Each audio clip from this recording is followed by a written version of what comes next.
요한일서 2장 12절부터 읽겠습니다. 요한일서 2장 12절부터입니다. 자녀들아, 내가 너에게 쓰는 것은 너희 죄가 그의 이름으로 말미암아 사함을 얻으며, 아비들아, 내가 너에게 쓰는 것은 너희가 태초부터 계신 이를 알며, 청년들아, 내가 너에게 쓰는 것은 너희가 악한 자를 이기었습니다. 아이들아, 내가 너에게 쓴 것은 너희가 아버지를 알았으며, 아비들아, 내가 너에게 쓴 것은 너희가 태초부터 계신 이를 알았으며, 청년들아, 내가 너에게 쓴 것은 너희가 강하고 하나님의 말씀이 너희 속에 거하시고 너희가 흉악한 자를 이기었습니다. 이 세상이나 세상에 있는 것들을 사랑하지 말라. 누구든지 세상을 사랑하면 아버지의 사랑이 그 속에 있지 아니하니, 세상에 있는 모든 것이 육신의 정욕과 안목의 정욕과 이생의 자랑이니 다 아버지께로 쫓아온 것이 아니요 세상으로 쫓아온 것이라. 이 세상도 그 정욕도 지나가되 오직 하나님의 뜻을 행하는 이는 영원히 거하느니라. 17절까지 봤습니다. 지난 여러 시간에 걸쳐서 우리는 요한일서에서 그 신성한 생명의 교통에 대해서 말씀을 드렸습니다. 아들 안에서 교통하고, 또 빛 안에서 교통하고, 또 화목제물 안에서 교통하고, 계명 하나님 말씀 안에서 교통하고, 이런 교통에 대해서 말씀드리고, 이번부터는 그 신성한 생명의 교통의 결과에 대해서 또 말씀을 드리겠습니다. 신성한 생명은 반드시 신성한 생명의 교통을 가져오게 되고, 또 신성한 생명의 교통은 반드시 그 교통의 결과를 가져오게 되는데, 그 결과, 이것은 세상을 이기고 악한 자를 이기는 것으로 우리가 이 장에 이렇게 나타나 있습니다. 그 교통을 하면 어떻게 되느냐? 성장을 하게 된다고요. 우리가 생명의 성장이라는 것은 그냥 혼자 가만히 있어도 되는 게 아니고 교통을 통해서 이루어지게 됩니다. 우리 육체의 세포도 상호간에 서로 교통을 통해서 우리 세포가 살기도 하고 또 성장하기도 하고 그렇거든요. 마찬가지로 영적인 생명도 이 교통을 통해서 우리는 성장하게 되는데, 이 성장한 것만큼 우리가 알아지게 됩니다. 지식은 성장과 관계가 없지만은 그 하나님에 대한 체험적인 이 지식은 성장과 관계가 돼요. 성장 없이는 도저히 알 수가 없어요. 많은 사람들이 그 성장이 없이 지식으로 가령 성경을 추구한다든지 하나님에 대해서 추구한다든지 이렇게 하다 보니까 많은 오류가 생기게 마련입니다. 이건 생명이기 때문에 생명의 성장만큼만 알 수 있는 것입니다. 성장 이상은 알 수가 없어요. 그러니까 하나님에 대한 그 지식, 그 실제에 대한 지식은 체험적인 지식이고, 이 체험적인 지식은 성장과 관계된단 말이에요. 사실 우리가 이 세상에 나와서 사물에 대한 지식도 그래요. 어려서 애기들이 나와가지고 눈을 뜨면 모든 걸 다 보는 것 같지만 보기는 다 보는데 다 확실하게 보는 게 아니거든요. 희미하게 뭔가를 봐요. 근데 자라나면서 차츰차츰 그것이 명확하게 보여지게 됩니다. 하나님에 대한 지식도 마찬가지입니다. 처음에 우리가 다 알죠. 다 아는데 내가 성장하기에 따라서 점점 더 분명하게, 더 확실하게 알아져 간다는 뜻입니다. 성장이 없으면 그냥 그 상태에 있는 거죠. 예를 들어 우리가 아기가 2살을 먹고 그냥 그대로 정지됐다. 그러면 그 이상의 것은 알 수가 없어요. 눈으로 보기는 같이 보지만 인식이 그 수준밖에 안 된단 말입니다. 성장한 것만큼 그 아는 수준이 달라지게 되는 거죠. 예. 지식은 예를 들어서 뭐 국민학교 5학년밖에 안 된 애가 뭐 고등수학을 풀 수도 있고, 또 30이 돼도 더하기 빼기도 못할 수도 있고 그래요, 지식이란 건. 그런데 그 생명은 성장한 것만큼 아는 거기 때문에, 성장한 것만큼. 성장이 없이는 그분을 알 수가 없어요. 근데 이것을 이제 교리적으로 알려고 노력하고 성경을 지식적으로 연구해가지고 알려고 하고 하니까 얼마나 큰 오류가 생기겠습니까? 하나님은 절대적으로 존재하지만, 그러니까 우리가 알고 모르는 것과는 전혀 관계없이 존재하지만은, 그러나 인간의 성장에 의해서 인식이 된단 말이에요. 그러니까 우리가 지금 2살 먹은 아기가 무엇을 보는 거하고 10살 먹은 애가 보는 거하고 달라요. 같은 걸 보지만은. 뭐가 다르냐? 유리창이 다른 게 아니고 인식이 다르단 말입니다. 인식이. 하나님에 대한 것도 역시 마찬가지입니다. 보기는 보지만 성장에 따라서 인식이 달라지기 때문에 하나님을 아는 것이 달라지게 됩니다. 이것을 우리가 생명의 체험이라고 이렇게 말할 수 있어요. 예를 들면 창세기 1장 1절에서 하나님을 지칭할 때 엘로힘이라고 지칭을 했어요. 이건 단순하게 능력이라는 뜻입니다. 단순하게 그냥 큰 뜻이 없이 단순한 능력 이런 뜻입니다. 근데 이 장에 가면 여호와라는 이름이 불러져요. 왜 엘로힘이라고 안 하고 여호와라 불러지냐? 이거 체험입니다. 그러니까 그 단순히 힘이었던 그 하나님을 내가 체험을 해보니까 사람과 관계된 사람을 창조하신 어떤 분으로 인식이 됐다 그 말입니다. 그래서 여호와라는 이제 이름이 붙여지게 됐어요. 그 다음에 엘샤다이라는 이름이 생깁니다. 이것은 풍성한 분이다. 이것도 체험을 해보니까 풍성하다는 걸 알게 됐단 말입니다. 자, 그분은 참 풍성해서 마치 어린애에게 젖을 먹이는 젖처럼 유방처럼 그렇게 풍성하다. 그래서 엘샤다이 이렇게 이름이 나오고 그 다음에 더 가다가 경험을 차차 해보니까 그분은 영원하다. 이런 것을 경험하게 됐어요. 그래서 엘오람 이렇게 이름이 바꿔지게 됩니다. 그 다음에 이제 여호와 이레 이 말은 하나님은 준비하시는 분이다. 그 아브라함이 이삭을 드리려고 했더니 이미 수양을 준비해 놨더라 이거예요. 거기서 하나님은 나보다 먼저 무슨 준비하신 분이구나. 항상 준비하신 분이야. 자, 예수님도 제자들에게 내가 먼저 갈릴리로 갈 것이다. 그렇게 말씀을 했어요. 제자들은 그 말을 그때 몰랐지만은 다음에 갈릴리로 먼저 가신 걸 보고야 이분은 우리보다 먼저 갈릴리로 가시고 우리 앞서서 무엇을 준비하신 분이구나 이렇게 알았을 거 아닙니까? 이건 체험이지 지식이 아니단 말입니다. 그래서 하나님의 이름이 이렇게 여러 가지 이름이 생겼어요. 여호와 니시 할 때는 이제 여호와 깃발이다 이런 뜻이고 엘 베델 할 때는 집 하나님, 집에 거하는 하나님이다 이런 뜻이고 엘 엘로에 이스라엘 이런 이름도 나오고 여러 가지 이름이 나요. 아브라함의 하나님, 이삭의 하나님, 야곱의 하나님 이렇게 부르기도 하고 마지막에는 이제 아버지 하나님 또 이렇게 부르기도 하고 이건 전부 체험에서 나온 이름입니다. 그러니까 그만큼 사귐을 통해서 체험이 되고 체험이 됐다는 말은 그만큼 성장을 했다는 말이고 성장을 했기 때문에 그분에 대한 인식이 달라졌단 말입니다. 그래서 최종적으로 인식된 이름이 아버지예요. 창세기 1장에서는 전혀 아버지란 말을 할 수가 도저히 없어요. 아버지로 인식이 되지 않으니까. 구약시대에서는 아무도 하나님을 아버지라고 부르지 못했어요. 왜냐 그렇게 인식이 안 됐다 그 말입니다. 근데 예수님에게 와가지고 아버지라고 부르게 됐어요. 그것은 하나님에 대한 인식이 아주 성숙했다 그 말입니다. 그건 하나님은 그냥 그대로 계시지만은 인식하는 사람이 성숙을 했기 때문에 하나님은 단순히 창조자가 아니고 단순히 어떤 기계적인 원리를 주관하고 있는 분이 아니라 나를 낳으신 아버지구나 이렇게 인식하게 됐다 그런 뜻입니다. 그러니까 우리가 얼마만큼 하나님을 인식하느냐 하는 거 그것이 우리가 부르는 하나님을 부르는 이름이 돼요. 그러니까 그 이름 속에는 그 실제가 들어있고 나의 체험이 들어있는 거죠. 내가 그분을 엘 오람이라고 부를 때는 나의 체험이 거기 포함돼 가지고 엘 오람 속에 영원하시다 이게 포함되어 있단 말입니다. 여호와 이레 이렇게 부를 때는 나에게 베드로와 같은 경험 아브라함과 같은 경험 그것이 포함돼서 엘 오람이라고 부른다고요. 여호와 이레라고 부른다고요. 그러니까 사귐은 우리가 성장을 가져오고 하나님과 우리와의 사귐은 하나님을 아는 인식을 우리가 변화시키고 인식을 성숙하게 하는 거죠.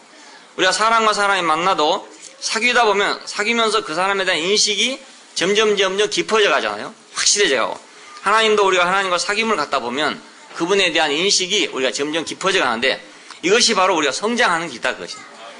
성장하는 이것이 바로 우리가 알미 돼요. 그리고 이제 이것을 알면은 우리는 세상과 사탄을 정복할 수가 있게 됩니다. 하나님을 모르기 때문에 그분을 모르기 때문에 우리는 세상을 이길 수도 없고 세상을 정복할 수가 없어요. 악한 자를 이길 수가 없어요. 아무리 하려 하더라도 모르니까 적을 모르고는 적을 이길 수가 없잖아요. 적을 확히 내려다보고 있다면 다 이기죠. 바둑 같은 걸 뒤어보면은 상대방이 무슨 국리를 하고 있는가를 다 보고 있으면 그건 백발백중 이기는 거예요. 근데 지는 사람은 상대방이 뭘 지금 궁리하고 있는가를 전혀 모르는 거예요. 예. 점을 놓는데, 그 다음에 왜 거기다 놓는지 전혀 모른다, 이 말입니다. 근데 고수는 하수를 보면, 무슨 생각을 하고 저기다 놓는구나. 딱 미리 알아요.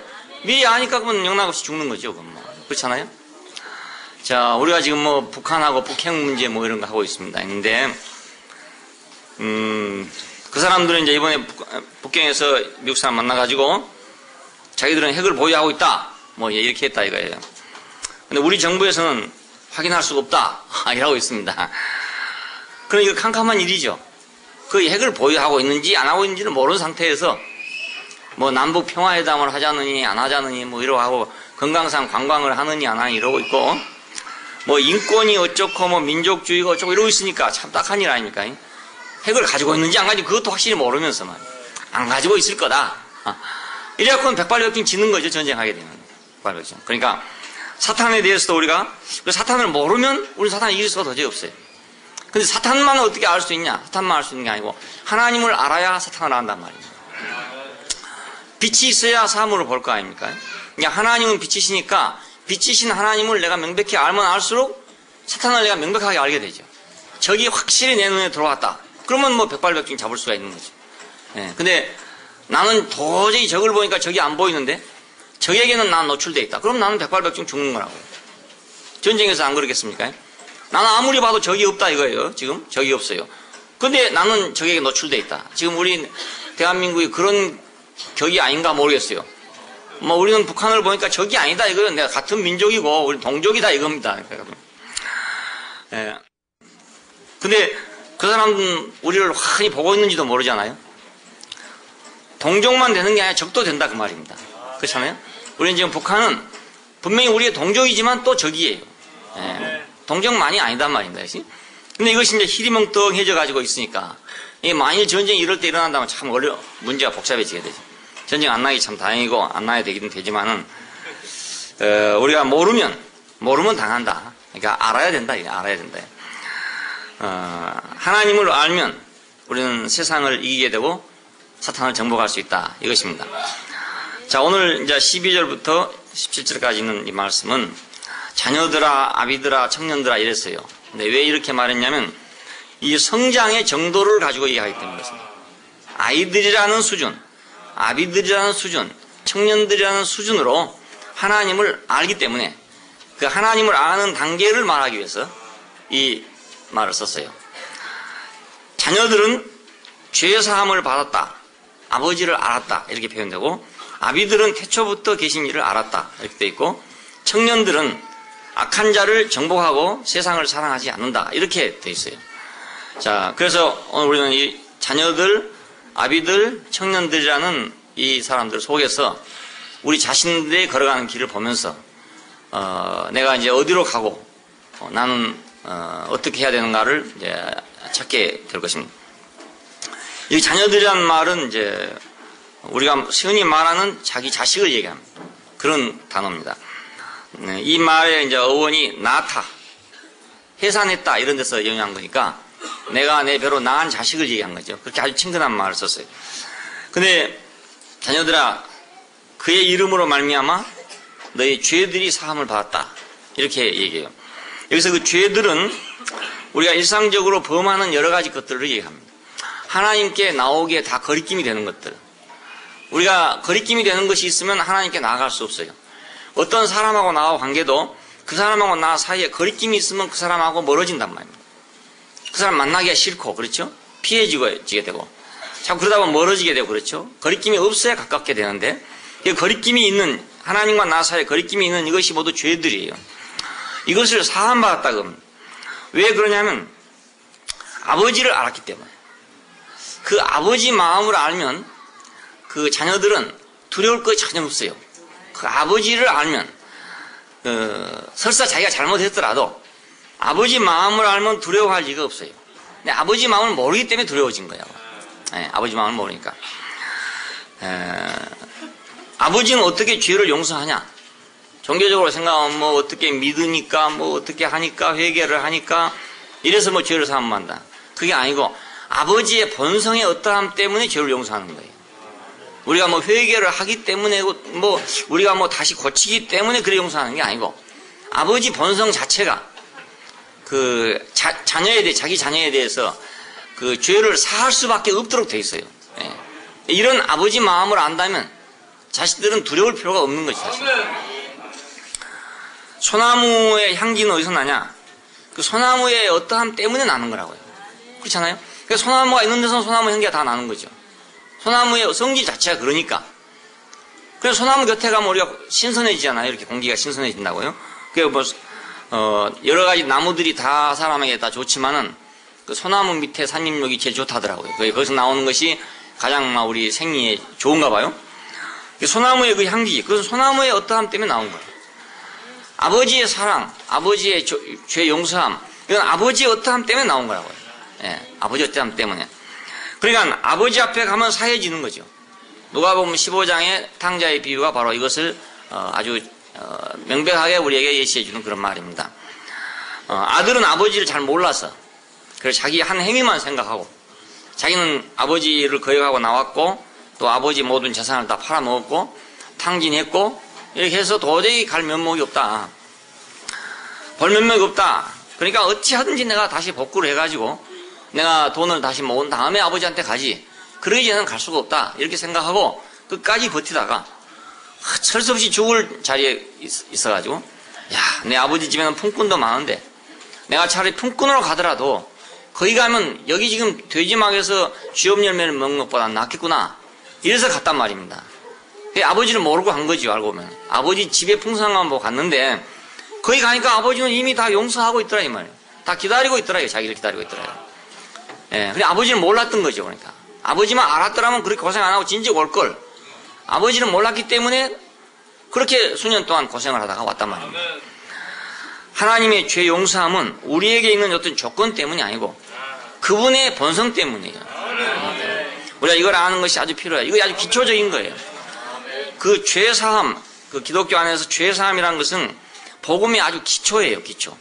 예, 왜냐하면 그 죄사함이 없이는 우리 접근이 안 되니까.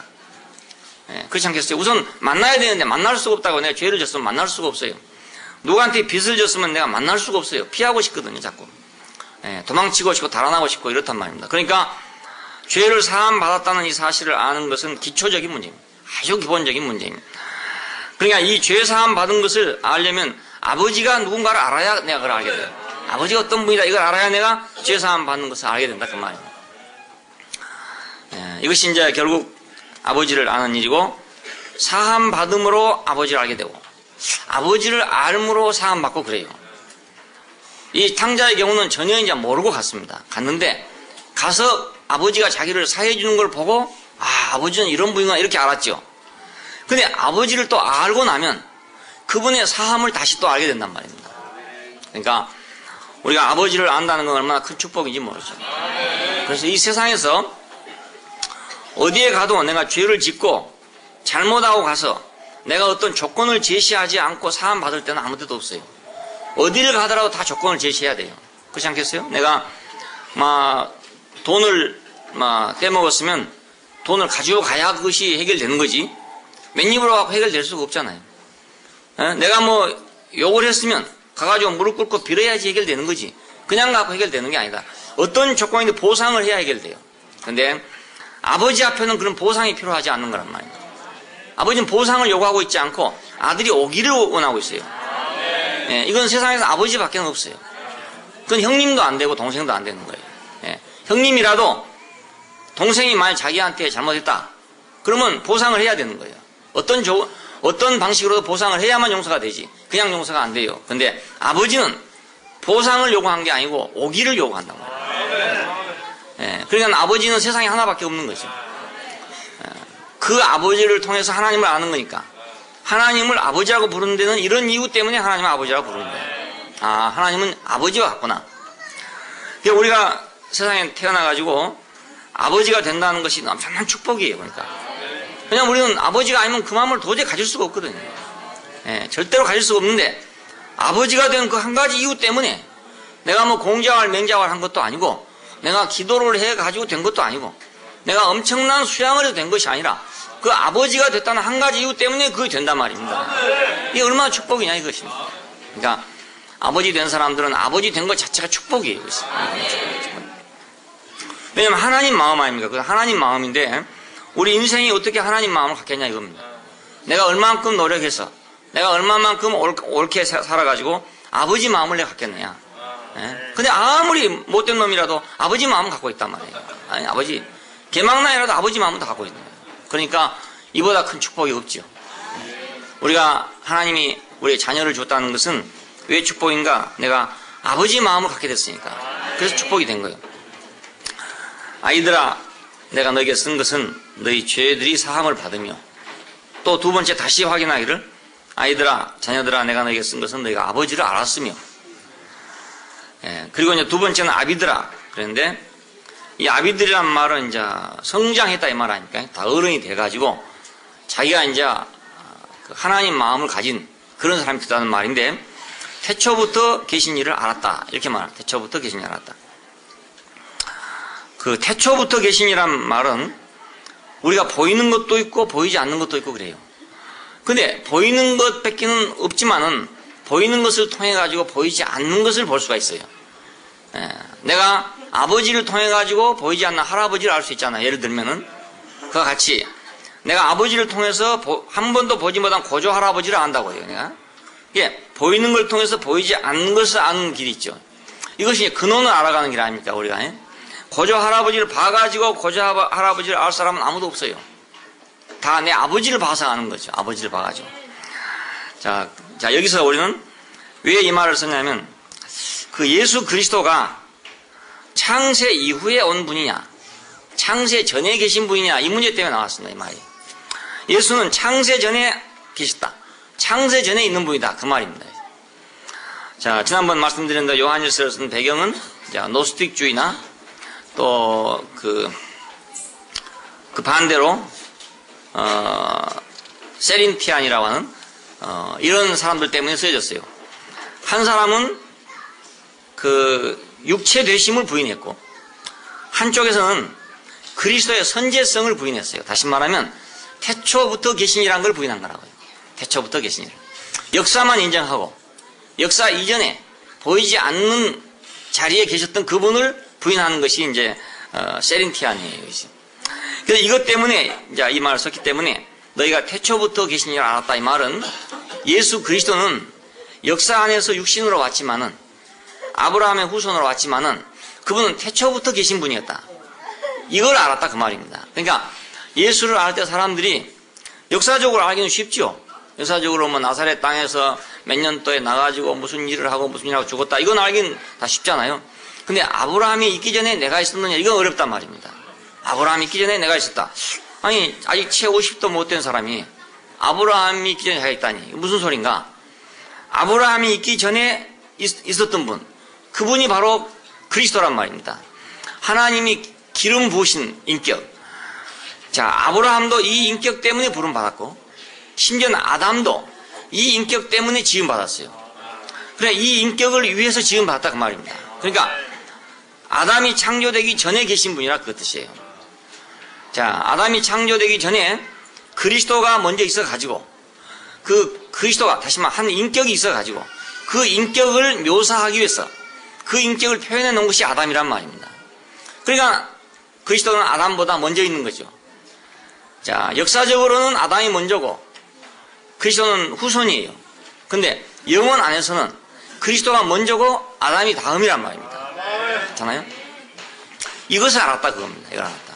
근데 이걸 알게 되면, 자, 그 사람은 사람으로 세상에 왔다, 사람이다, 이렇게 될 거 아닙니까? 아니? 그 모르면은. 근데 이 사람을 알게 되면, 아, 사람은 사람인데 이분 속에 있는 인격은, 이 인격은 영원하구나.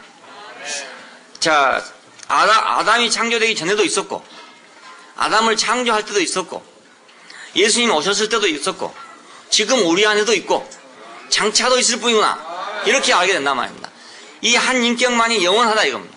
이 인격만이 영원하다는 것을 아는 것이 우리가 성장하는 길이다 이겁니다. 성숙한 길이다 이겁니다. 예. 역사만 본다, 이것은 그냥 눈앞에 있는 것만 보는 거니까.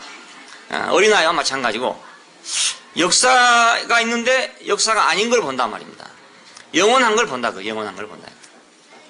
교회도 그래요. 교회를 볼 때 눈에 보이는 교회를 보는 거 하고 눈에 보이지 않는 교회를 보는 게 있단 말입니다. 눈에 보이지 않는 교회를 보게 되면 이제 교회에 대해서 흔들리거나 거리낌이거나 걸리거나 이런 게 없어져요. 근데 눈으로 보이는 교회만 볼 때는 가다가 또 걸리고 넘어지고 또 뭐 좋았다가 나빴다 하고 이렇게 되는 거예요. 그러면 그건 자기 인생도 마찬가지예요. 자기 인생도 역사 안에 있는 자기만 알면 어느 날은 좋았다 어느 날은 나빴다 이렇게 되는 거예요. 근데 역사 안에 있는 내가 아니고 역사 이전에 있는 나를 알게 되면 나는 요동하지 않게 된단 말입니다. 흔들리지 않게 돼요. 자, 이거 아주 중요한 일이잖아요. 그러니까 창세전에 계신 분을 안다. 예수님이 말씀하시기를 창세전에 아버지와 함께 가졌던 영화로서 지금도 아들을 영화롭게 하사 이런 말이 나오잖아요. 내가 창세전에 아버지와 함께 영화를 가졌었습니다. 이 말이거든. 창세전에. 그러면 지금 자기는 지금 역사적으로 계실 때는 창세 이후에 계시는 거거든. 창세 이후에 계신데 그분의 인격은 창세전에 있었다 그 말입니다. 창세전에. 자, 그리스도를 창세전에 계신 분으로 이제 우리가 알아가는 것. 이게 성숙하는 길입니다. 이걸 신학적으로 말하면 그리스도의 선제성이라고 합니다. 먼저 있었다. 먼저 선제성. 아담보다 먼저 계신다. 아담보다 먼저 계신다. 그러면 세상보다 먼저 있다. 사탄보다 먼저 있다. 모든 것보다 먼저 있다 안 됩니까? 모든 것보다 먼저 있다. 모든 것보다 먼저 있다는 말은 모든 것보다 우선하고 모든 건 없어도 이건 있다 이 말 아니겠어요? 그럼 우리가 세상이 두렵지 않죠. 사탄이 두렵지 않게 되죠. 예. 그보다 더 크신 이가 있으니까. 그보다 더 먼저 계신 이가 있으니까. 그 전에 계신 분이 있으니까. 예. 자, 그러니까 아담보다 먼저 계신 분을 알 때, 나보다 먼저 계신 분을 알 때, 나보다 먼저 계신 분. 자, 사람들이 만들어 놓은 모든 것보다도 먼저 계신 분이 있다. 사람들이 만들어 놓은 문화나 역사나 하는 이 세상, 조직, 사람들을 현혹하고 있는 나는 그것 때문에 끌려가고 그것 때문에 내가 종살이 하고 하는 그 모든 것보다 먼저 계신 분이 있다. 먼저 계신 분. 자, 이걸 그리스도의 선제성이라 하는데 이걸 지식으로 알아보면 아무 소용이 없고 자기가 자기의 체험을 통해서 나보다 먼저 계신 분이 있구나. 이걸 알게 되면 우리는 세상을 이기게 된다고요. 나보다 먼저 계신 분이 있구나. 자, 이걸 아는 사람들 보고 이제 아비들이라고 그랬어요. 근데 그 다음 바로 청년들 나왔어요. 우리가 역사적 순서로 말한다면 자녀들아, 청년들아, 아비들아 이래야 되잖아요. 그런데 여기 역사적 순서로 말한 것이 아니에요. 체험적 순서로 말한다. 자녀들아, 아비들아 하고 청년들아 그랬어요. 자, 왜 그러냐면 청년들은 아비들의 과정을 거쳐가지고 강해졌다. 젊고 강해졌다 이거예요. 육신적으로 보면 젊은이가 아버지보다 너무 먼저 있는 거 아닙니까? 그런데 이것은 더 다음에 있는 이유가 어린아이를 거쳐서 아버지에 이르면, 아비의 체험에 이르면 사람은 젊어지고 강해진다. 이거 강해진다. 그렇잖아요? 그분이 먼저 계신다는 걸 알면 우리는 담대해지게 되죠. 왜냐하면 우리는 그분만을 추구하고 있고 그분만을 사랑하고 있고 그분만이 나의 모든 것이 되어 있단 말입니다. 그 나의 모든 것 되신 그분이 모든 것보다 먼저 계신다. 그러니까 나는 새로워질 수밖에 없잖아요. 여기서 그 청년이란 말, 청년들 하는 말이 그 네오스, 그러니까 우리 영어로 말하는 new, 새로운 것이라는 말에서 어원이 나왔어요. 그러니까 청년이란 말은 새롭다는 데서 말이 나왔어요. 그러니까 내가 어떻게 새로워지느냐, 나보다 먼저 계신 이가 있다는 걸 알 때 내가 새로워진다. 모든 것보다 먼저 계신 분이 있다. 나는 거야, 국회의원이 부러워가지고, 이건 내가 예를 들면 말입니다. 우리 교회는 없으니까 예를 드는데. 나는 정말 그리스도를 따르고 싶은데, 그래도 국회의원 하는 게 더 좋다. 예를 들어서, 그렇게 국회의원 유혹에 걸려가지고 그리스도를 따를 수 없는 사람이 있다고 가정합시다. 그러면 이 사람은 세상을 못 이긴 사람 아니겠습니까? 근데 이 사람이 그리스도의 선제성을 안다면, 국회의원보다 먼저 계신 분이 있다는 걸 안다면, 그러면 이 사람은 그게 문제가 안 될 거 아니야, 이거. 예를 들면 그런 거라, 그 말입니다. 어떤 사람은 이제 황금이 어디가 지금 산더미처럼 쌓였는데, 내가 한 번만 눈 감으면 그냥 가져올 수 있다. 그래갖고 내가 이제 평생 먹고 살게 되고, 나는 억만장자가 될 수 있다. 그러니까, 이것만 아니면 내가 그리스도를 따르겠는데, 이것 때문에 내가 그리스도를 따르기 어렵다. 이런 사람도 있을 수 있잖아요. 근데 그 황금보다 먼저 계신 이가 있다는 걸 안다면, 황금보다 더 먼저 계신 이가 있다는 걸 안다면, 그 황금은 없어져도, 황금보다 먼저 계신 분은 있을 거 아니냐, 그겁니다. 우리가 책상을 만들어 놨는데 이 책상이 부서져도 우리가 어떻게 생각하면 또 만들면 되지, 그렇게 생각해요. 또 만들면 되지. 책상이 부서지면 영원히 못 만든다, 이러면 아주 절망 아니겠어요? 근데 책상은 또 만들 수 있어, 이걸 안다고요. 그래서 처음엔 좀 속상하지만은 시간이 지나면 새로 또 더 좋게 만들어야지, 이 생각. 왜 더 좋게 만들 수 있냐? 이 책상보다 먼저 있는 책상이 우리 마음 안에 있단 말이에요. 사람의 지식 속에 있어요, 그게. 그러니까 언제든 만들 수가 있는 거예요. 돈만 조금 들면 만들 수가 있는 거예요. 그것이 없다면 한 번 만들어진 책상을 영원히 만들 수가 없는 거예요. 이건 깨져버리고 나면 다시 만들 수가 없어요. 근데 사람 머릿속에는 이 책상보다 선재하는 책상이 있다, 그 말입니다. 그럴 때 또 만들 수 있는 거죠. 예, 그래서 우리가 버리고 또 새로 만들고, 버리고 또 새로 만들고, 이렇게 하는 것처럼 우리가 세상도 마찬가지예요. 세상은 볼 때 엄청나게 크잖아요. 굉장하게 화려하고 위대하고 엄청나게 크단 말이에요. 그 엄청나게 큰 것 때문에 나는 그리스도를 따를 수 없다 이랬는데, 그보다 더 먼저 계신 분이 있다는 걸 안다면, 그게 바로 청년들이라 이겁니다. 그걸 먼저 계신 분이 있다는 걸 아는 사람이 새로워진 사람이에요. 이 사람 마음이 새롭잖아요. 그러면 당장에 마음이 새로워지죠. 그러면 그 사람은 강해지게 된다고요. 강해진다. 그래서 어떻게 되냐, 악한 자를 이긴다, 그것입니다. 악한 자 이긴다. 여기서 이제 악한 자라는 말은 그 힘들다 이런 데서 나온 말입니다. 힘들다, 고되다, 나쁘다, 악하다, 이런 말이 발전했어요. 우리를 힘들게 하는 것들, 힘들게 하는 자. 인생을 힘들게 하는 자가 누구냐? 그것은 사탄이에요. 인생을 힘들게 하는 자. 그래서 힘든다 이런 얘기를 들어 하잖아요. 뭐 힘든다. 물론 내가 가서 어디 가서 뭐 일하고 이런 거 힘든 거지요. 육체적으로 노동을 한다, 그럼 힘들지요, 당연히. 그런 힘든 걸 말한 게 아니고, 내 인생이 힘들다, 이게 많아요. 인생이 힘들다.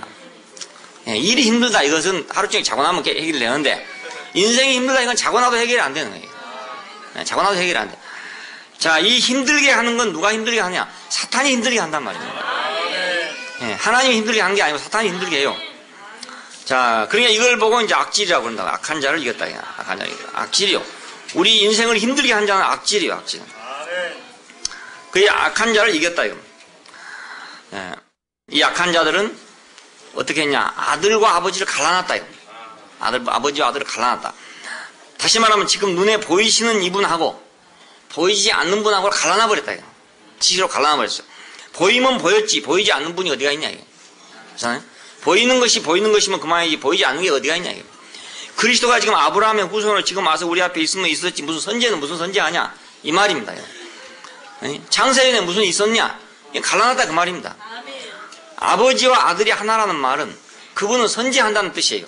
왜냐하면 아버지 안에서는 그건 선지하신 분이고 아들 안에서는 육신으로 계신 분이란 말입니다. 자, 그러니까 아버지와 아들이 하나일 때는 그분은 선지하시면서 동시에 육신으로 현재적으로 계시지만은 아버지와 아들이 갈라져 버리면은 그는 선지하지 못하기 때문에 그는 그냥 단지 역사적인 인간에 불과하다, 그 말이에요. 자, 지식은 이렇게 분석적이에요. 모든 지식이 다 분석이잖아요. 그러니까 이걸 연구하다 보니까 갈라져 버린 거라고요. 예, 갈라져 버렸어요. 자, 이것이 바로 악질적인 것이다, 이겁니다. 그러니까 내 인생, 역사 안에 있는 내 인생 밖에는 없도록 갈라놨다, 이겁니다. 그럼 나 인생에 소망이 없는 거죠. 그렇잖아요? 뭐 아무리 봐도 허무밖에 더 있어요. 뭐 사람이란 게 아무리 봐도 허무밖에 없어요. 근데 그 선지하는 그리스도 때문에 나는 소망이 있는 사람이라고요. 분명히 뭐 죽기는 똑같이 죽을 건데 한 사람은 소망을 가지고 있는 사람이고 한 사람은 소망이 없는 사람이고 그래요.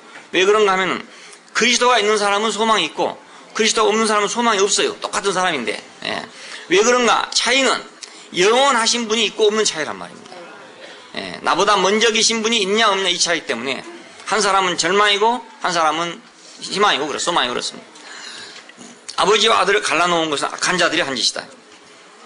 노스틱주의는 아버지와 아들을 갈라놨고 세린티안 역시 아버지와 아들을 갈라놨어요. 예, 갈라버렸어요. 그러면 이제 결국 우리는 절망이 되는 거죠. 네. 지식은 갈라놓습니다. 생명은 가를 수가 없어요. 절대로 가를 수. 어떤 생명도 가르면 다 죽어버려요. 예? 손가락이 아무리 좋지만 잘라지면 죽어버리잖아요. 세포가 아무리 살아있지만 세포 하나 띄놓으면 다 죽어버리잖아요. 생명은 갈라놓으면 다 죽어버려요.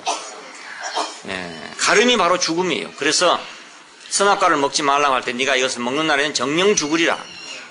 반드시 죽을 것이다 이 말입니다.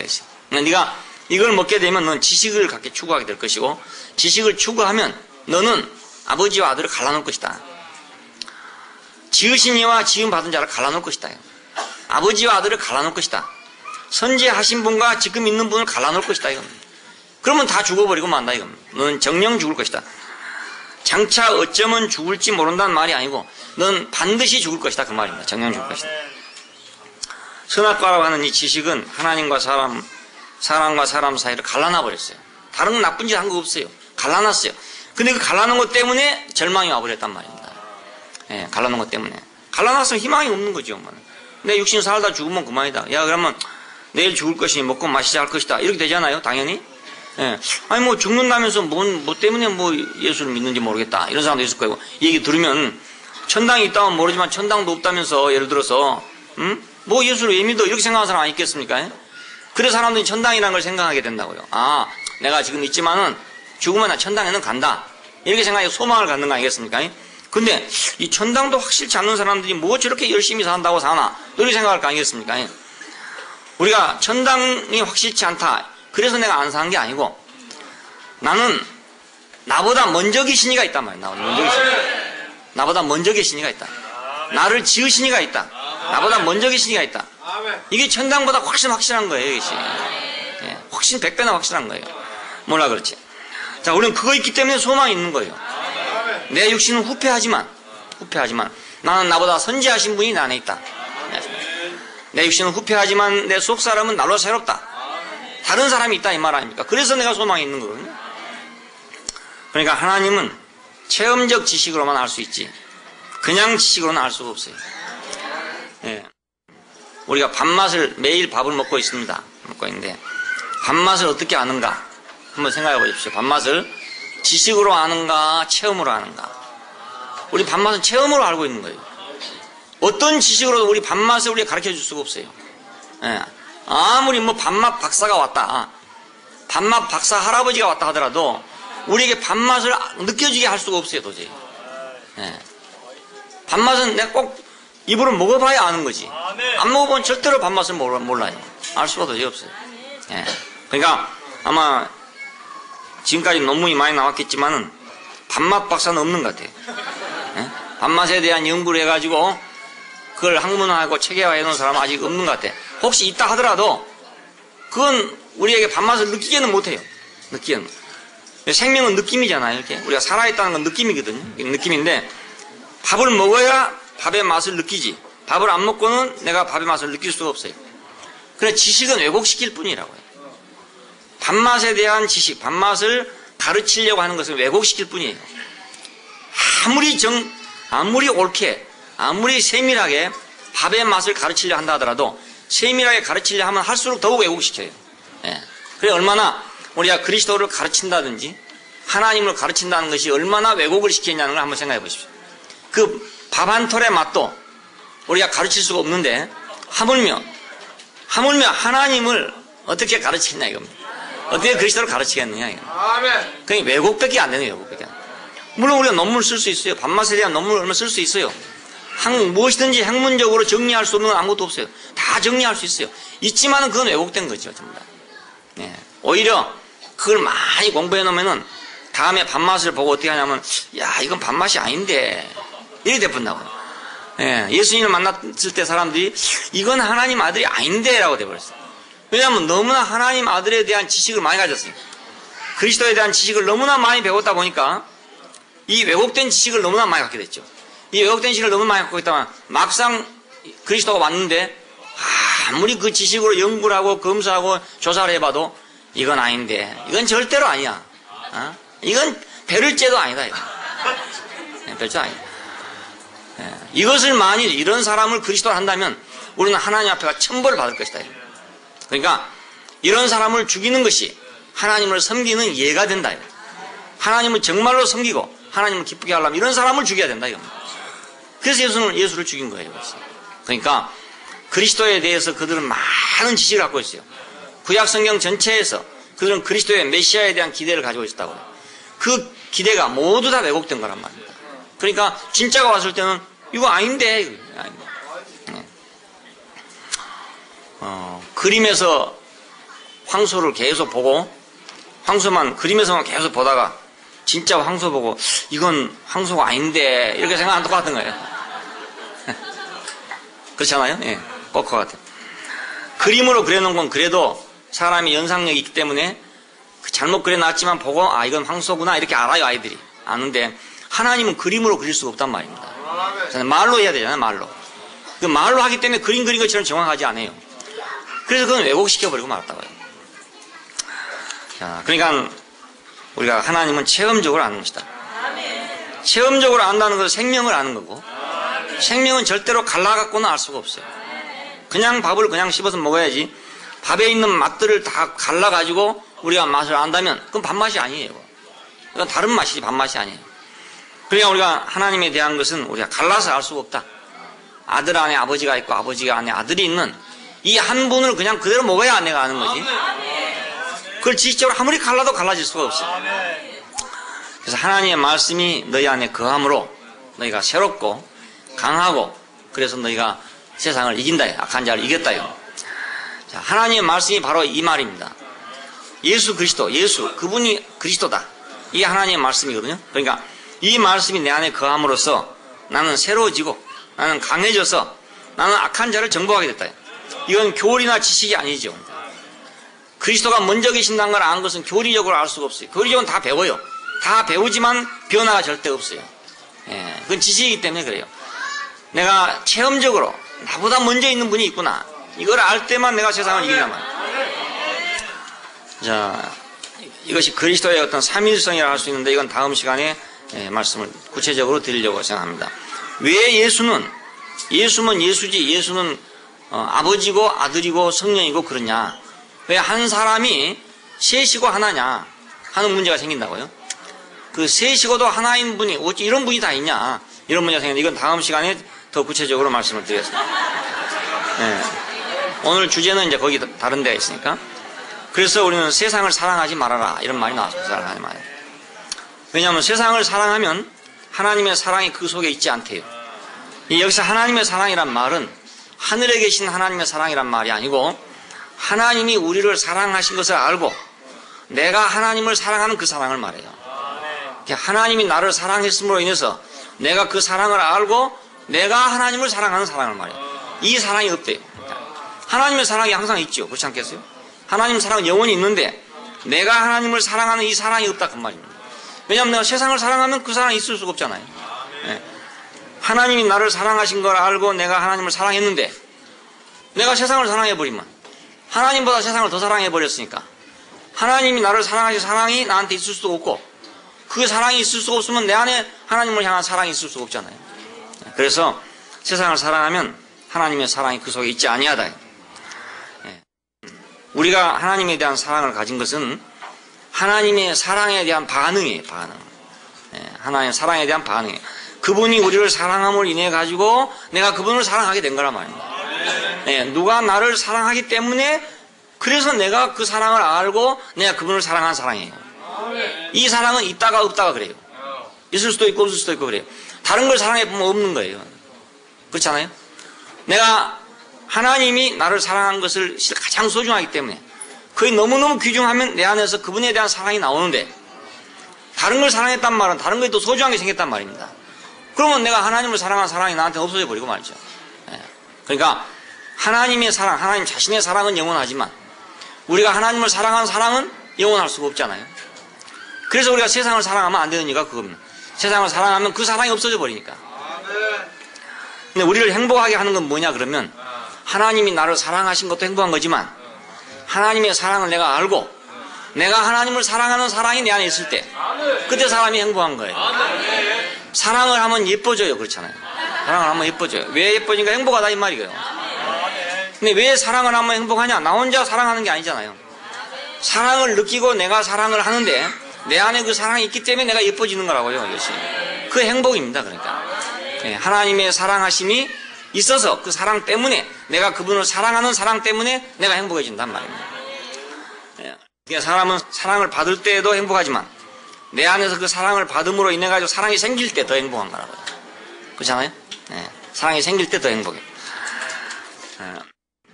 자, 그러면 세상이란 건 뭔가? 세상을 사랑하지 않는다 그랬는데 세상이란 건 뭔가? 성경에서 한 서너 가지로 이렇게 의미가 구별되어 있어요. 첫 번째 가장 이제 가까운 의미로는 하나님이 창조하신 물질적인 세계를 세상이라고 그래요. 하나님이 창조하신 물질적인 세계, 이것을 세상이라 이렇게 표현한다 했어요.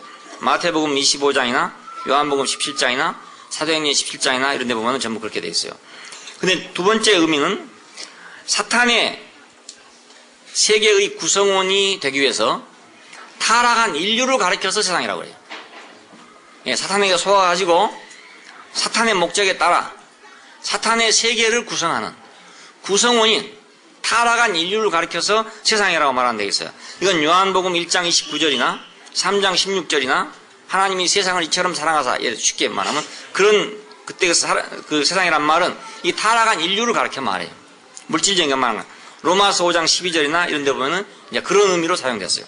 세 번째 의미는 하나님을 대적하는 질서, 하나님을 대적하는 조직, 이걸 또 세상이라 하는 데가 있어요. 요한복음 15장 19절이나 17장 14절이나 야고보 4장 4절이나 이런 데 보면은 하나님을 대적하는 질서와 조직, 이것을 세상이라고 말했어요. 자, 그러니까 사탄은 하나님이 창조한 물질적인 세계를 이용해서도 세상을 만들고 타락한 인류를 통해서도 세상을 만들고 하나님을 대적하는 질서와 조직을 통해서도 세상을 만들고 여러 가지 재료를 가지고 세상을 만들어요. 세상이라는 하나의 술을 만드는 데 있어서 그 술의 재료는 오만 걸 다 갖다 만든단 말입니다. 요즘에 그 약주 같은 거 보면 여러 가지 거 있어요. 오가피주도 있고, 매실주도 있고, 오미자주도 있고, 여러 가지 주가 있잖아요. 여러 가지 그 과일을 갖다가 과일주를 만든단 말입니다. 그러니까 사탄도 세상에 있는 모든 걸 다 동원해가지고 자기의 세상을 만들어요. 그래서 그것들이 모두 재료가 되는 거죠. 그러니까 그것들 자체가 세상은 아니다 이 말입니다. 하나님이 만들어 놓은 물질이 세상이냐? 그것도 아니고, 하나님이 만들어 놓은 인간이 세상이냐? 그것도 아니고, 하나님을 대적하는 질서와 조직이 그것이 사탄이냐? 그것도 아니다 이겁니다. 단지 사탄은 그걸 이용해서 세상을 만들고 있다. 세상은 참 세상은 뭐냐? 세상에 있는 것들은 뭐냐? 육신의 정욕과 안목의 정욕과 이생의 자랑이다. 이렇게 정의했어요. 그러니까 물질이나 이런 것들이 세상이다 이 말이 아니고 육신의 정욕과 안목의 정욕과 이생의 자랑, 이것이 세상이다 이겁니다. 이것이 세상의 근본이다 이겁니다. 근본. 사탄은 이걸 이용해 가지고 이제 오만 걸 다 사용하는 거예요. 이걸 이용해서 육신의 정욕이라는 말은 몸의 욕구지, 육체의 욕구입니다. 육체의 욕구는 우리는 어느 정도 우리가 다 필요한 거 아니겠습니까? 필요한 건데 이것을 이용해서 세상을 만든다 이겁니다. 그 다음에 안목의 정욕은 이건 혼의 욕구인데 정신적인 욕구입니다. 정신적인 욕구는 이것도 우리가 필요한 건데 이걸 이용해서 세상을 만든다 이겁니다. 그리고 이생의 자랑, 이건 허영을 얘기해요. 이 허영은 아주 세상을 만들기에 아주 좋은 거예요. 이것이 허영이라는 거예요. 여기서 그 자랑이란 말은 허영이란 말인데 무엇이 허영이냐면 사람이 하나님을 떠나면서 생겨진 건 교만입니다. 교만입니다. 자기의 머리를 부인하고 하나님을 부인하고 모든 것이 자기로 말미암아 된 줄로 알고, 이게 교만 아닙니까? 교만. 자, 이것을 사탄은 잘 이용하죠. 이런 사람을 사탄은 잘 이용해요. 그러니까 그 다음에 과시하는 거 있어요. 뭔가를 막 과시해 보이려고 하는 거예요. 근데 이것을 사탄은 또 잘 이용하기가 좋아요. 아주. 그래서 과시적인 사람은 사탄에게 팔려가기가 아주 쉬워요. 과시적인 사람은 뭔가 콩 하나 있는데 둘이 있다고 막 하고, 콩 조각 하나밖에 없으면 두 조각 있다고, 이런 사람 말이에요. 이런 사람은 자기를 뭔가 좀 과시하려고 생각하는 사람, 과시하려고. 이런 사람은 아주 올무에 걸리기가 아주 쉬워요. 왜냐하면 이걸로 세상을 만들기가 좋으니까요. 만들기가 좋으니까. 그리고 이제 좀 고차원적인 이념이라는 게 있습니다. 이념. 어떤 옳은 것을 통한 이념. 이런 이념을 가진 사람들은 굉장히 강해요. 그리고 자기들만 절대적으로 옳다고 그래요. 이념을 가진 사람은. 이 사람은 누구하고 대화를 해도 절대로 지지 않고 자기들의 이념을 굳게 세운다고요. 근데 바로 이 이념이라는 것이 인간의 자랑이 되죠. 그러니까 자기는 이런 이념을 가지고 있다는 것에 대한 자랑이 돼요. 요즘에 지금 이념 논쟁이 많이 생기더라고요. 종교적 문제 생기고 있잖아요. 지금 이념 문제거든요. 근데 이런 문제들에 이념을 가지고 있는 사람은 자부심을 갖고 있어요. 너희는 속물들이다. 이런 생각을 가지고 있어요. 이념이 없는 사람들을 볼 때 이건 물이다 이렇게 생각해요. 이념이 없는 인간들은 뭐 인간도 아니다 이렇게 생각한다고. 그만큼 그 자기 허영, 자기 자랑이에요. 이것이 허영이란 말입니다. 사람이 언제 이념이 있었냐 이겁니다. 죽으면 다 그만인데 그렇잖아요. 네. 뭐 이념이 뭐 영원토록 간 이념이 어디가 있어요. 네. 세상에 없는 이념이라고 자랑하던 이념이 다 시간이 흐르면 다 물거품이 되고 없어져 버리고 우스운꼴이 돼버리고 그랬잖아요. 조선시대의 이념이 지금 와서는 우스꽝스러운 것이 됐다고. 공산주의 시절의 이념이라는 게 지금 와서는 허무한 것이 되고 말았다고. 그 이념 때문에 수백만의 사람이 죽었단 말이에요. 그럼 허무하잖아요. 사람이 죽었으니까. 그냥 어떤 것도 오래 갈 수 있는 것이 없는데도 불구하고 사람들은 그것이 정말 자기를 자기 되게 하는 거라고 과시한단 말이에요. 이런 것들이 뭐 세상을 만드는 요소가 되게끔 돼요. 종교, 심지어는 신앙심, 자기는 믿음이 좋다, 믿음을 갖고 있다. 이것이 자기 허영이 된다고요. 믿음을 가지고 있다. 그래서 믿음이 없는 사람을 무시한다. 이런 것이 돼요. 이런 것이 전부 세상을 만드는 요소가 돼요. 그러니까 육신의 정욕과 안목의 정욕과 이생의 자랑이다. 이것이 세상을 만드는 요소래. 세상의 요소래. 자, 육신의 정욕. 이것은 몸과 관계된 거죠. 자, 몸은 그런데 사실은 몸은 이거 중성입니다. 중성. 이것도 아니고 저것도 아니에요. 알고 보면은. 그래서 우리 혼이 원하는 대로 따라가는 것이 몸이에요. 몸이란 건 자기 스스로의 의사가 없어요. 근데 왜 육신의 정욕이란 말이 나왔냐면은 이 혼이 잘못되어 보니까 사람의 생각이 잘못되고 보니까 잘못된 생각에 의해서 끌려다니는 것이 됐어요. 끌려다니다 보니까 실제적으로 가서 현장에서 행동대원은 몸이란 말입니다. 그렇잖아요? 생각은 혼에서 했는데 계획과 기획은 전부 혼에서 했는데 행동대원은 누가 했냐? 내 몸이 했단 말입니다. 그래서 육체의 정욕이란 말이 나오게 됐어요. 그렇죠. 무슨 일을 할 때든지 마지막 최종적인 행동대원은 내 몸이잖아요. 그러니까 내 몸만 요거도 먹는 거라. 그냥 내 몸만 요거도. 아니 노름한 놈도 손가락만 요거도 먹는 거라. 노름은 지가 해놓고 손가락 보고 욕하는 거라.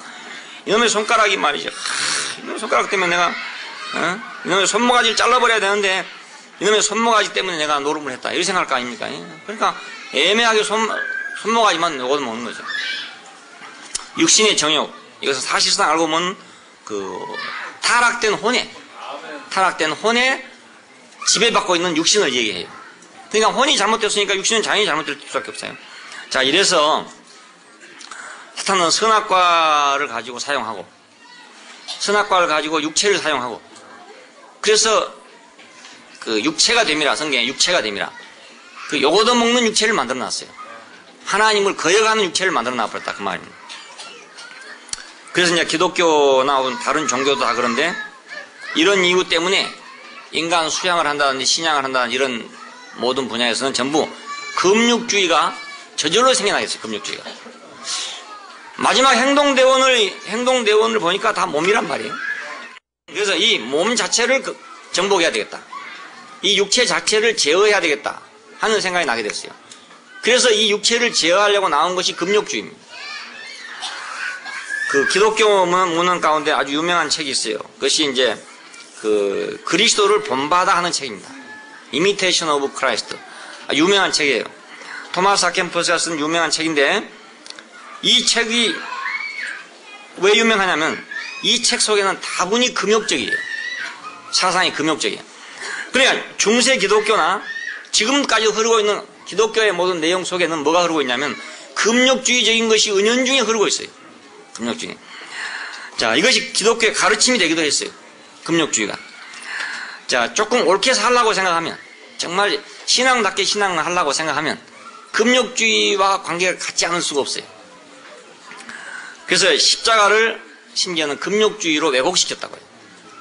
예, 십자가, 그러면 금욕주의하고 관계가 되는 거예요. 금욕주의하고. 예, 근데 십자가는 금욕주의하고는 아주 다른 거예요. 전혀 다른 거예요. 그, 육체의 욕구는 혼의 지배에서 나온 거잖아요. 육체 스스로 한 게 아니고. 그러니까 내 몸을 100번 못을 박는다 하더라도 몸은 아무 죄가 없어요. 사실은. 몸은 아무 죄가 없어. 자기는 하라는 대로 한 거니까 아무 죄가 없어. 근데 그 육체를 학대했다고요. 그래서 중세 성자들 이런 사람들 기독교 성자들은 자기 몸을 학대하고 그래서 그것이 사람들에게 숭앙을 받게 되고 그것이 자기가 인격이 온전해지는 길로 그렇게 생각을 했어요. 불교에 가도 물론 금욕주의가 있어요. 예? 그래서 뭐 석가모니도 처음에는 금욕주의를 했다더라고요. 그런데 그것이 아니구나 하는 걸 깨닫고 이제 뭐 나왔다 이렇게 얘기하더라고요. 다 초보자들은 다 금욕주의에 빠져요. 그러니까 초보자들은 좀 석가모니처럼 그렇게 좀 돼야 이제 금욕주의에서 벗어나는 거죠. 예. 타락한 호는 타락한 육체를 만들었기 때문에 결국 매는 누가 맞았냐? 육체가 맞았죠. 도적질은 내가 내 마음이 했는데 가서 곤장 맞기는 내 볼기짝에 맞았다 이 말입니다. 예? 그렇잖아요. 볼기짝만 맞았어. 저기 어디 중동 같은 데 가면 도둑질하다 걸리면 손목을 잘라버린다. 예. 여러 사람이 보는 데서 다 공개 처형한대. 나도 그냥 잘라버린대, 잘라버려. 그리고 거기서 피가 흐르면 그 피를 거기 나온 사람이 다 밟고 지나간대. 그걸 직접 본 사람이 있더라고요. 직접 본 사람이. 예. 그러니까 도둑질은 사실 손이 한 게 아니고 그 사람의 혼이 했는데 매는 누가 맞았냐? 손모가지가 맞았다니까. 그러니까 애면 궁뎅이만 곤장 맞는 거지. 애면 궁뎅이만. 자, 타락한 혼은 타락한 육체를 만들었어요. 그러니까 혼이 발라지지 않은 이상은 육체를 아무리 학대해도 소용이 없는 거다. 금욕주의를 백날 해도 소용이 없는 것이다. 혼이 안 되는데 어떻게 육체가 좋아지겠냐. 혼과 육체는 불가분의 관계를 가지고 있다. 자, 육신의 정욕은 금욕주의로 정복되는 것이 아니라 육신의 정욕이라고 말하는 그 혼의 정욕은 십자가로 밖에 정복될 수가 없어요. 이건 금욕주의가 아니에요. 십자가 안에서 내 인생이 드러나야 그래야 내 혼의 정욕이 없어진단 말이야. 내 마음대로 하고 싶은 게 없어진다. 내 뜻대로 마옵시고 아버지 뜻대로 하옵소서. 이 자리에서 발견돼야 그것이 끝나지. 내 뜻대로 하옵소서 해가지고는 안 끝난단 말입니다. 그건 금욕주의를 아무리 해도 안 되는 거예요. 십자가는 바로 우리의 그런 혼의 근성을 끝내는 것이잖아요. 선악과를 끝내고 우리의 혼을 끝내고 그것이 결국 육을 끝내는 결과를 가져오는 거죠. 하나님을 거역하는 육체 이것을 끝내는 것이 됐다고요. 그래서 우리말 성경에도 혼을 육체라고 번역한 데가 많아요. 이렇게 혼동이 되니까 서로 섞여지니까. 자, 그러니까 십자가 외에는 우리의 육체의 정욕을 제어할 길이 없다. 두 번째는 이생의 자랑인데 이생의 자랑인데 이건 허영이죠. 여기 이생이란 말은 그 단순한 생명을 얘기해요. 단순한 생명. 그리고 여기서 말한 것은 생활을 의미해요. 생활. 비오스라는 말인데 생활을 의미해요. 우리가 보통 영원한 생명 이런 것 말할 때는 조에 이렇게 말합니다. 그리고 우리의 생각, 혼의 생명을 말할 때 후스케. 그런데 단순한 육신의 생명, 살아있는 것, 활동하는 것 이걸 말할 때는 비오스라고 한다고. 그냥 생활하는 생명이죠. 생활하는 생명. 예. 근데 이 생활 속에서 있는 나의 현재적인 생활의 허영이죠. 허영. 헛된 자랑. 이것은 물질적인 허영도 있고 정신적인 허영도 있고 그렇습니다. 물질적인 허영하면 여러분 잘 아시겠죠. 정신적인 허영하면 아까 말한 대로 이념도 있고 신념도 있고 지식도 있고 율법도 있고 이런 것들이 모두 있어요. 이런 것들이 이제 정신적인 허영이에요. 뭐 자기가 뭐 최고의 이념을 가지고 있다는, 자기가 뭐 최고의 신념을 가지고 있다. 나는 최고의 지식을 가지고 있다. 뭐 다 흙덩어리인데, 그렇죠? 다 흙덩어리인데 이게 다 허영이잖아요. 그리스도만 영원하고 그리스도만 탁월하다. 이것만이 진실이고 이거 외에 어떤 것도 영원한 것이 없다. 그러니까 이걸 알면 우리는 이생의 자랑에 묻혀 살 필요가 없어져요. 그리스도가 영원하다는 걸 알고 나면 난 이생의 자랑이 없어져 버려요. 지식이 있어도 그게 자랑이 아니고 이념이 있어도 자랑이 아니고 물론 가질 필요도 없지만은 뭐 신념이 있다고 자랑할 것도 없고 사람들 모인 데 가면 뭐 자기 신념을 막 자랑해요. 자기는 이런 사람이다. 나는 한 번 마음 먹으면 꼭 한 사람이다. 나는 한다 하면 합니다. 뭐 이런 거 있잖아요. 이런 거는 막 과시해요. 이런 거 자기를 자기 되게 하는 거라고 생각하고 있어요. 그리고 뭐 어떤 정신, 어떤 무장하는 정신 이런 것들을 자기는 내세우고 자기가 그것 때문에 자기인 것을 내세우려고 생각해요. 이런 것 때문에 이생의 자랑이에요. 허영이에요. 그러니까 그리스도와 밖에는 영원한 것이 없어요. 그리고 이제 사탄적인 조직의 내용이 세상을 우리가 정복하는 거죠. 자, 사탄은 하나님이 지으신 모든 것을 이용해요. 하나님이 만든 모든 걸 이용하고, 그러니까 어떤 것도 다 사탄이 이용할 수가 있어요. 물질적인 것들도 다 이용할 수가 있고 정신적인 것들도 다 이용할 수가 있고 모든 걸 다 이용해요. 이념이나 신념이나 지식이나 율법이나 어떤 것도 다 이용해요. 자, 그러나 이런 것 자체가 세상은 아니다. 이런 것 자체가 세상. 그러니까 학문을 처음에 우리 어떤 학생들 가운데 그랬잖아요. 말씀 듣고 나서 이제 공부할 필요가 없구나 이런 사람이 있어요. 왜? 뭐 공부해봐야 뭐하냐 이렇게 생각하는 사람도 있었고 또 어떤 다른 데 가면은 공부하는 것마저도 세상이다 이렇게 한 데도 있어요. 예, 세상을 추구하기 위해서 공부하는 것이다 이래서 그것까지도 금지하는 그런 데도 있다고요. 이런 사람들은 마치 그것이 세상인 줄로 생각하기 때문에. 근데 그것이 세상이 아니라 그것 자체는 중성적인 것인데 사탄이 그걸 이용하면 세상이 되는 거예요. 세상이 이용하면. 같은 내가 지식이지만 그 사탄이 이용하면 세상이 된단 말입니다. 자기의 자랑을 위해서 이용하면 세상이 돼버려요. 예, 내가 뭐 과학을 하려면 지식이 많아야 되잖아요. 말을 하려면 지식이 많아야 되잖아요. 근데 그것을 자기 과시를 위해서 자기 자랑을 위해 사용하려고 그러면 뭐가 그냥 세상이 돼버린단 말입니다. 똑같은 건데.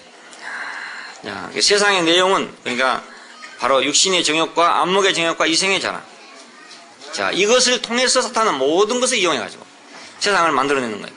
이런 것으로 인해서 정신적이고 물질적인 모든 것들이 다 동원돼가지고 그리고 세상이라는 것을 만들어내고 그 안에서 사람들을 모두 비인격적인 자리로 옮겨가는 겁니다.